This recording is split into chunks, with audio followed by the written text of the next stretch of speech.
In a world of secrecy, scandal, and sin, one woman used beauty, power, and poison to carve her name into history, Lucrezia Borgia, a woman whose legacy has been obscured by rumors and twisted by politics. But was she truly the villain they say she was? The name Lucrezia Borgia echoes through history with the force of a storm, whipping through the centuries, leaving behind whispers of betrayal, seduction, and danger. Her very existence is a mix of fact and fiction, where the lines between truth and myth have been blurred so severely that it's hard to know what to believe. Some say she was a victim, trapped in the deadly web of her family's ambition. Others claim she was a femme fatale, a woman who manipulated power, love, and even death to get what she wanted. But what if neither of these labels fully captures who Lucrezia really was? Lucrezia Borgia, born into one of the most infamous families in history, was no stranger to power and corruption. The Borgia name was synonymous with scandal, with her father, Pope Alexander VI, ruling the Vatican from a throne built on deceit and ambition. But Lucrezia's own story is far more complex than the tales of poisonings and illicit love affairs that have surrounded her for centuries. As the daughter of a pope who saw the church as just another tool for political gain, Lucrezia was caught in a whirlwind of power struggles that stretched far beyond the walls of the Vatican. Yet beneath all the drama, the rumors, and the betrayals, one question remains unanswered. Was she merely a pawn in a dangerous game, or did she play the game herself, with the cunning of someone who understood the stakes all too well?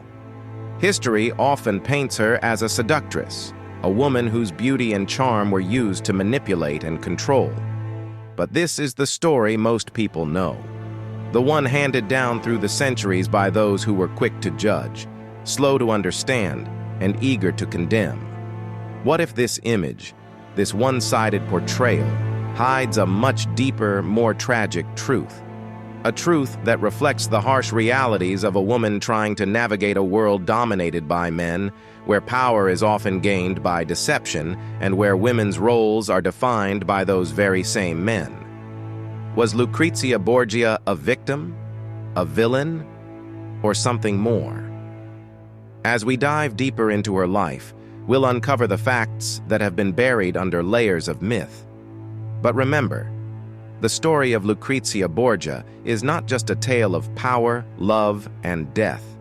It's a story of survival, of a woman who had no choice but to navigate the dark and dangerous waters of her time. A woman who, in the end, may have been more in control of her destiny than anyone realized. So, stay with me as we unravel the truth behind the legend, and perhaps find out that Lucrezia's story is not one of simple morality, but one of complexity, ambition, and survival. The House of Borgia. The story of Lucrezia Borgia does not begin with her. It begins with her family, the Borgias, a dynasty that rose from humble origins to dominate the world stage with a ruthlessness that would become their trademark.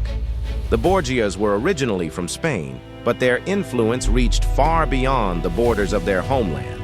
Rodrigo Borgia, a man who would become one of the most notorious figures in history, was the patriarch who would shape the family's destiny. In the late 15th century, Rodrigo, a brilliant and ambitious man, rose through the ranks of the Roman Catholic Church. His connections, his cunning, and his sheer will led him to the most powerful position in Christendom, Pope Alexander VI. Pope Alexander VI, or Rodrigo Borgia, didn't ascend to the papacy by divine providence alone. No, his rise was fueled by bribes, manipulation, and political maneuvering, traits that would become synonymous with the Borgia name.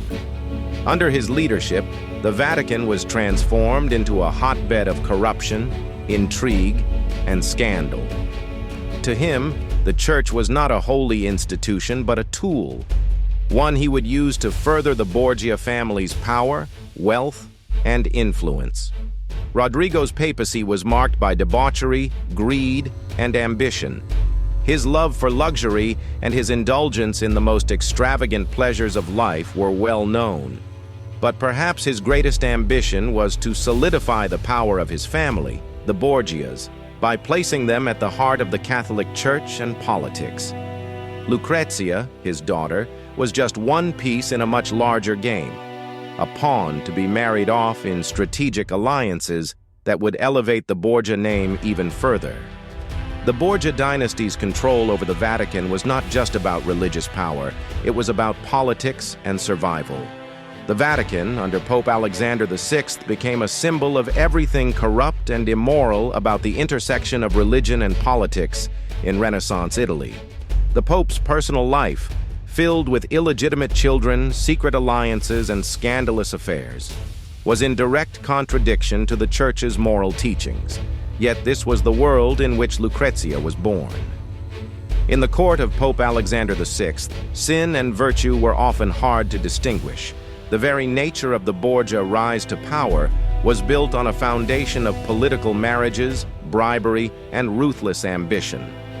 Underneath the robes of the Church was a web of deception, where every relationship, every alliance, and every decision was carefully calculated to ensure the Borgia's dominance. But it wasn't just Rodrigo at the center of this storm. His children, Cesare Borgia and Lucrezia Borgia, became part of this world of manipulation and power games.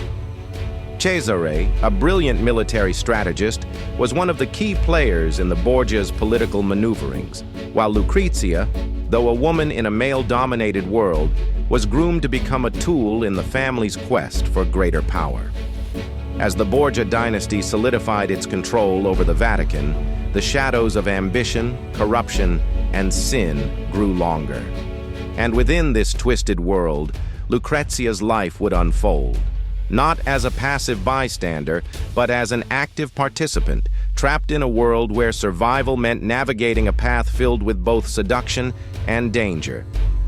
So, the question remains, how much of Lucrezia's destiny was truly her own, and how much was shaped by the ambitions of the family that controlled her every move? Lucrezia's birth and early life. Born in 1480, Lucrezia Borgia entered a world that was anything but innocent.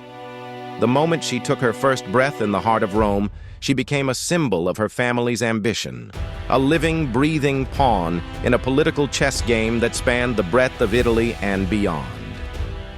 The Borgia dynasty had already begun its rise to power, and Lucrezia's life was to be shaped by the forces of politics, manipulation, and control. Lucrezia's early years were not marked by carefree innocence. Instead, they were a complex tapestry of strategy, intrigue, and secrecy. As the daughter of Pope Alexander VI, she was born into a world where every move was calculated, every relationship built on the foundation of power.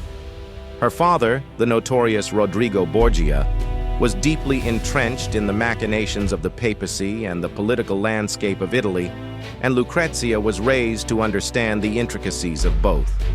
Educated in the finest traditions of the time, Lucrezia was taught to be not just a beautiful woman, but a political asset.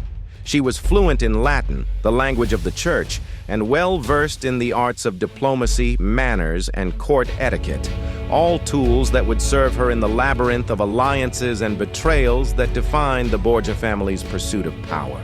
But beyond her education, Lucrezia was also raised with an awareness of the dangers that lurked in her family's world. The Borgias were notorious for their use of poison, a tool of both murder and political maneuvering, and it was whispered that Lucrezia herself might have been involved in the family's darker dealings. Poison was as much a part of her world as politics, and the specter of death seemed to follow her family wherever they went. Lucrezia's childhood was shaped by constant whispers of treachery, assassination plots, and forbidden affairs. Her father, Pope Alexander VI, was a man whose rule was stained by scandal, and the Vatican itself was a hotbed of corruption.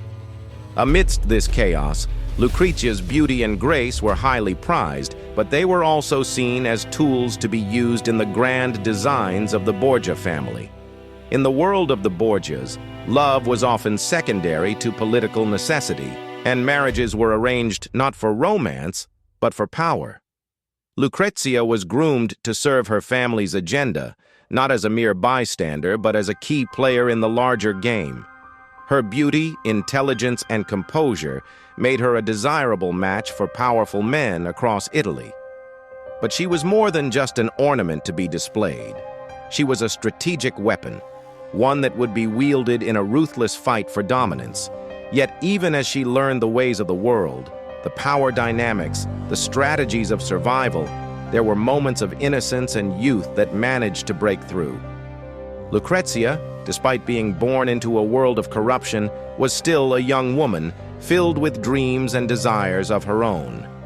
But those dreams were soon to be crushed under the weight of the Borgia legacy, a legacy that demanded loyalty, sacrifice, and above all, survival. As the years went on, the whispers surrounding Lucrezia only grew louder. Was she merely a pawn in the hands of her father and brother, or was she becoming something far more dangerous? In the next part of her journey, we'll explore the marriages that would tie her fate to the future of the Borgia name. Each one a step deeper into the web of power and deceit that surrounded her. The marriages of power. Lucrezia Borgia's marriages are some of the most dramatic and politically charged unions in history, each one a calculated move in her family's relentless pursuit of power. For Lucrezia, marriage was never about love. It was about strategy, survival, and, ultimately, manipulation. Each marriage she entered into was a step deeper into a web of political alliances, and each would shape her destiny in ways she could not have imagined. Her first marriage to Giovanni Sforza, the Duke of Pesaro, was one of convenience, a political alliance between the Borgias and the Sforza family. Giovanni, a man of significant status in northern Italy, was chosen to strengthen the Borgia family's reach. At first, it appeared like the perfect union, an alliance that would solidify the Borgias' control in the region. But in reality, it was a marriage that was destined to unravel quickly. The marriage was annulled after just a few years, with claims that Giovanni was impotent. Whether this was the truth or a convenient excuse fabricated by the Borgia family to rid themselves of a marriage that no longer served its purpose is unclear. But the annulment left Lucrezia vulnerable, as her reputation was now in question. She had been discarded, cast aside in a move that would redefine her future. In the eyes of many, she became a woman whose worth was no longer tied to her marriage, but to her ability to serve her family's ever-growing ambitions. Next came Alfonso of Aragon, a much more dangerous and tragic union. Alfonso was the son of the King of Naples, and his marriage to Lucrezia was another step in her family's bid for dominance over Italy. It was a marriage born out of political necessity, designed to unite two powerful families. But unlike her first marriage, this one seemed to hold the promise of something more, a stronger alliance, a more powerful position within the shifting politics of Renaissance Italy. However, this union would not last. Alfonso was murdered under suspicious circumstances, his death remaining shrouded in mystery.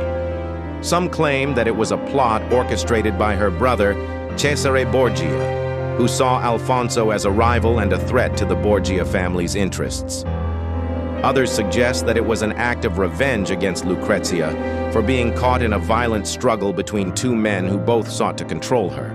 No matter the reason, the murder of Alfonso left a stain on Lucrezia's reputation that would follow her for the rest of her life. But despite the tragedy of her second marriage, Lucrezia was not done. In fact, she would once again be used by her family as a pawn in a larger game. Her third marriage was to Alfonso d'Este, the Duke of Ferrara. This time, the stakes were even higher. The Borgia name was already infamous, and Lucrezia's reputation, tainted by scandal and murder, was an obstacle she would need to navigate carefully. However, her third marriage was not just about political alliance. It was a chance for Lucrezia to regain some control over her life and her legacy. Alfonso d'Este was a powerful man in his own right, and this union, though politically advantageous, allowed Lucrezia to carve out her own space in the world.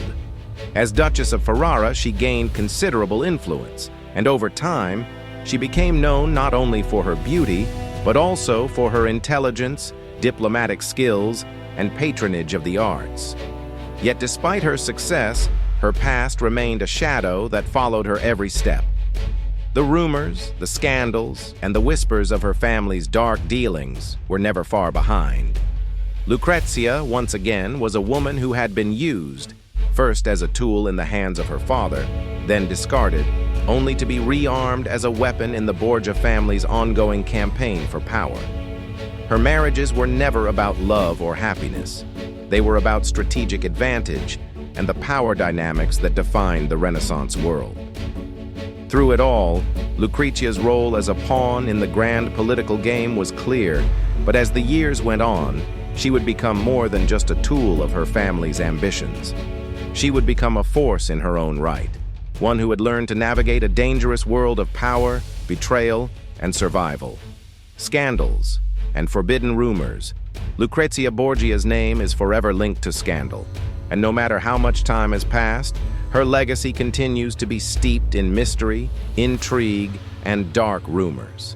In a world where power and political alliances dictated a woman's fate, Lucrezia found herself at the center of a storm of whispers, rumors that would shape her image for centuries to come.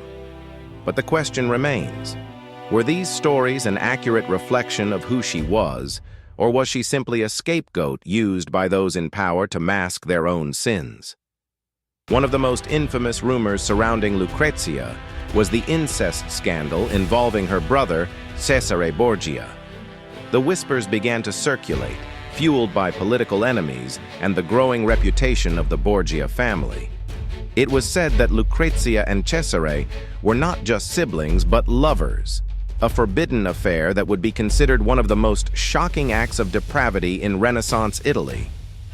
While there is no definitive evidence to confirm these claims, the rumor was so pervasive that it became a central part of Lucrezia's legacy. People were fascinated by the idea of a sinister, taboo relationship between the Borgia siblings, and the idea of incest painted a lurid picture of their family dynamics. The dark nature of the accusation played perfectly into the image of the Borgias as corrupt and morally bankrupt, a family whose ambition knew no boundaries, not even those of familial bonds. But the incest rumor was only the beginning. As Lucrezia's life unfolded, she was also associated with a series of love affairs, some real, some imagined, that further fueled her reputation as a woman of scandal. Among the men linked to her were powerful figures, including Piero de' Medici, Giovanni Sforza, her first husband, and even papal officials within the Vatican.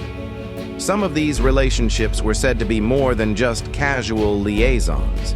They were viewed by the public as part of a broader narrative of corruption, where sex and power were inseparable. What's important to remember, however, is that these stories were not just about Lucrezia's personal life. They were about a woman whose very existence was intertwined with the machinations of her family. Every relationship, every scandal, was spun into a web of political intrigue. Lucrezia was not just a woman in love. She was a tool in her family's strategic pursuit of power, and anything she did, no matter how innocent or guilty, was viewed through that lens. The darker legends of the Borgia family, of poisonings, murders, and treacheries, also found their way into Lucrezia's story. She was rumored to have been involved in the family's use of poison, a method that was frequently employed by her father and brother to remove rivals, enemies, and even inconvenient allies. Though there is no concrete proof that Lucrezia ever administered poison herself, the rumors continued to swirl, adding to her infamous image. But was she truly the sinner? Or was she, as many historians believe, a scapegoat, a woman who was punished for the sins of her family? In a world ruled by powerful men, where women were often used as pawns in political games, it's hard to say how much of Lucrezia's story was her own. She was trapped in a system that viewed her not as an individual, but as a tool for power and control. As her story unfolded, Lucrezia's reputation as a scandalous woman was cemented, but it was also immortalized. Centuries later, the Borgia family would remain a symbol of corruption, and Lucrezia would continue to be remembered as a dangerous beauty, a woman whose life was marked by passion, betrayal, and the unforgiving hand of history. In the end, Lucrezia's story raises the question, was she truly the sinner that history paints her as, or was she simply a victim of the twisted politics of her time? Was she a woman who sought to survive in a world that demanded submission, or was she an active participant in the dark deeds of her family?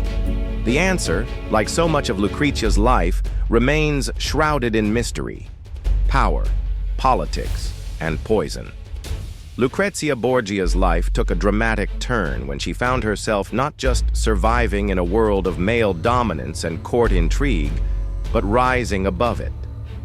By the time she entered the court of Ferrara, a new chapter began for Lucrezia, one where she would no longer be seen solely as a pawn in her family's ruthless political games. Instead, she would emerge as a force in her own right, commanding respect as a duchess, diplomat, and patron of the arts. But her journey was not one of simple redemption. It was a battle to reshape her image and secure her legacy. When Lucrezia was married to Alfonso d'Este, the Duke of Ferrara, it marked a fresh start for her. Ferrara was far removed from the intrigue of Rome and the Vatican. And here, Lucrezia was able to carve out a space for herself that was different from the one she had been forced into by the Borgia family. Though her past continued to follow her, the Borgia name still carried weight, and many of her actions were scrutinized through the lens of the scandals she had survived. But this time, Lucrezia took control of her own fate. No longer just a daughter of Pope Alexander VI or a sister of Cesare Borgia, she was a powerful duchess who knew how to wield influence. Her marriage to Alfonso d'Este gave her the autonomy to influence the court of Ferrara and the political landscape around her. Her time there allowed her to redefine herself, not as a victim of her family's ambition, but as a mastermind in her own right. As Duchess of Ferrara, Lucrezia earned respect, not just for her beauty, but for her sharp intellect and diplomatic acumen. She proved herself to be an exceptional political operator, navigating the complexities of courtly life with grace and efficiency. Unlike many women of her time who were often relegated to the background, Lucrezia was at the forefront of decision-making processes, ensuring the stability of her new duchy and forging alliances that were beneficial both for Ferrara and herself. Lucrezia also became a respected patron of the arts. The Ferrara court flourished under her patronage, attracting some of the greatest artists, musicians, and scholars of the time. Her cultural influence was significant, and she became known for her refined taste and sophisticated style, using her position to promote the Renaissance ideals of humanism, learning, and creativity. Ferrara became a center of artistic innovation, and Lucrezia was right at the heart of it, supporting works that would endure for centuries. Yet, even in this period of relative peace and respectability, Lucrezia's past could not be entirely erased. She was still haunted by the whispers of the poisonings that had been associated with her family. The Borgias were infamous for their alleged use of poison to eliminate their enemies, and Lucrezia was rumored to have been involved in this dark practice, even if there is little concrete evidence to support these claims.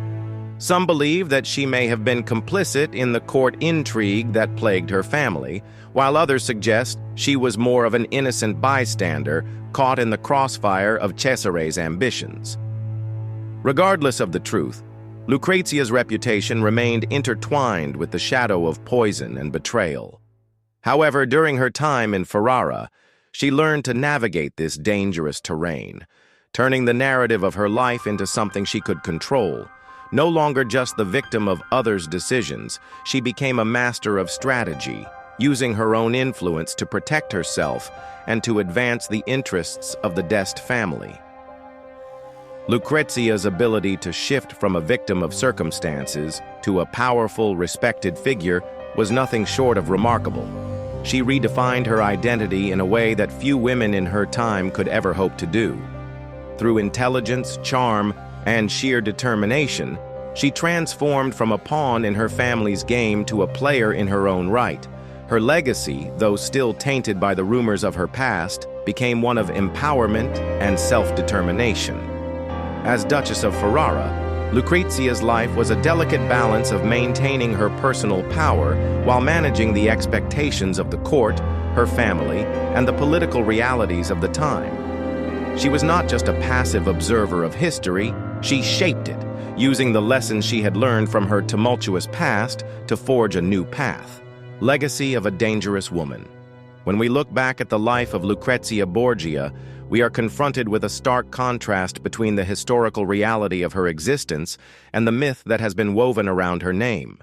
The figure we see today, that of the seductive, dangerous femme fatale, is more a product of centuries of storytelling, gossip, and scandal than an accurate reflection of the woman she truly was. Yet in that myth, there lies an undeniable power, the power to capture the imagination, to symbolize the dangerous intersection of beauty, power, and treachery. Lucrezia's historical role was not one of a passive, helpless woman at the mercy of male ambition. Instead, she was a woman navigating a world where brutal male power structures dominated every aspect of life. Born into the Borgia family, a family that represented the very essence of corruption and ambition within the Vatican and Italy, Lucrezia was used as a tool by her father, Pope Alexander VI, and her brother, Cesare Borgia. From an early age, she was married off to strengthen political alliances, her fate dictated by the ruthless drive of the men around her. But as Lucrezia grew older and matured, her role began to shift. No longer merely a pawn in the game of politics, she began to assert her own will, to shape her future rather than merely react to it. Her time in Ferrara as Duchess was a key turning point. There, she was not just a woman at the mercy of the men in her life. She became a woman who commanded respect, a diplomat, a patron of the arts, and a ruler in her own right. Lucrezia was no longer just the product of her family's power, but a woman who could wield power in her own name. Yet, for all her accomplishments and political savvy, Lucrezia's legacy would be forever intertwined with the myths created by her family's scandals. The incest rumors, the alleged poisonings, and the endless whispers of dark deeds all contributed to the creation of a legendary figure who was remembered more for her seductive nature and mysterious charm than for the complexity of her life. In books, opera, and television, Lucrezia became immortalized as the quintessential Borgia temptress, a woman who used her beauty and allure to control the powerful men around her. These depictions, often exaggerated and sensationalized, overshadowed the more realistic aspects of her story. She became the embodiment of seduction and danger, a symbol of the dangers that lay in the seductive power of a woman who had the audacity to hold sway over those around her. The myth of Lucrezia as the dangerous temptress was crafted not just by the events of her life, but by the very men who feared and sought to control her. In reality, Lucrezia was a woman who navigated a world that was often cruel, unforgiving, and dominated by male rulers. Her family used her as a pawn, yet she managed to take control of her own life when given the opportunity. The real Lucrezia was not just a woman of scandal and myth, but a survivor, someone who understood the fragility of power and the need to adapt in a world where women's voices were often silenced. She was forced to play a game where the stakes were high and her life was constantly at risk. But despite the hardships she faced, Lucrezia's legacy as a dangerous woman, one who navigated the complexities of power, politics, and gender, remains an important part of history. Her image, though often distorted, serves as a reminder of the challenges faced by women in positions of power. She was not just a seductive figure, She was a woman who fought for control, who had to use every bit of intelligence, charm, and cunning to survive in a world where her worth was often defined by her relationships to men. Lucrezia's story is ultimately one of resilience. She faced down the scandals and rumors that followed her, and though her legacy was forever shaped by them, she was more than just the sum of those parts. Through history, art, and media, Lucrezia's legacy lives on, not just as the infamous Borgia temptress, but as a complex, multifaceted figure who defied the expectations of her time. Her role in shaping the political and cultural landscape of the Renaissance is undeniable. As Duchess of Ferrara, she was a respected patron of the arts and an active political figure who managed to navigate the complex political alliances of her time. Her ability to survive in such a brutal environment, to wield power in a world that was stacked against her, is what truly defines her legacy, not just the myths that have been passed down through the centuries. The legacy of Lucrezia Borgia, then, is one of both myth and reality. She is remembered as a dangerous woman, but she was also a woman who navigated a brutal world and emerged against all odds as a respected figure in her own right. In a time when women had limited agency, Lucrezia found ways to exert her influence and power, forever leaving her mark on history. Conclusion. As we come to the end of Lucrezia Borgia's journey, we are left with one final lingering question. Was Lucrezia truly evil, or was she simply exceptional? Lucrezia Borgia was born into a world that seemed designed to punish women for their ambition, for their desire to have any kind of power in a world dominated by men. Yet the same society that sought to silence her also demanded that women like her seduce and manipulate power to survive. In the court of the Borgias, where betrayal and corruption ran rampant, Lucrezia's beauty, intelligence, and strength became her only tools of survival. Was it so wrong for her to use what she had in order to carve out a space in a world that wanted to silence her? Lucrezia's story is one of contradictions. She was accused of being a villain, yet she was forced to navigate the brutal political landscape of the time in order to secure her place. She was both victim and villain, pawn and player. Her legacy has been twisted and manipulated by the mythmakers, leaving us with an image of a woman who used poison, seduction, and deception. But when we dig deeper, we find a woman who had no choice but to play the game set before her. A woman who made decisions that were as much about survival as they were about ambition. Was she evil, or just a product of her circumstances? Perhaps the real question is, how would we have acted in her place? History has a way of judging women harshly, especially those who wield power in a world where that power is so often defined by the men around them. But Lucrezia Borgia lived in a time when women had to navigate a minefield of expectations, manipulation, and scandal. She played the hand she was dealt, and in doing so, she ensured her place in history. Lucrezia's story is far from over. It's one that continues to captivate, one that leaves us questioning our own ideas of power, womanhood, and legacy. And perhaps in the end, that's exactly what makes her so extraordinary. If you think history was unfair to Lucrezia, and you're ready to rewrite the narrative, share your thoughts in the comments below. Let's continue the conversation and see if we can uncover a new truth about the woman behind the myth.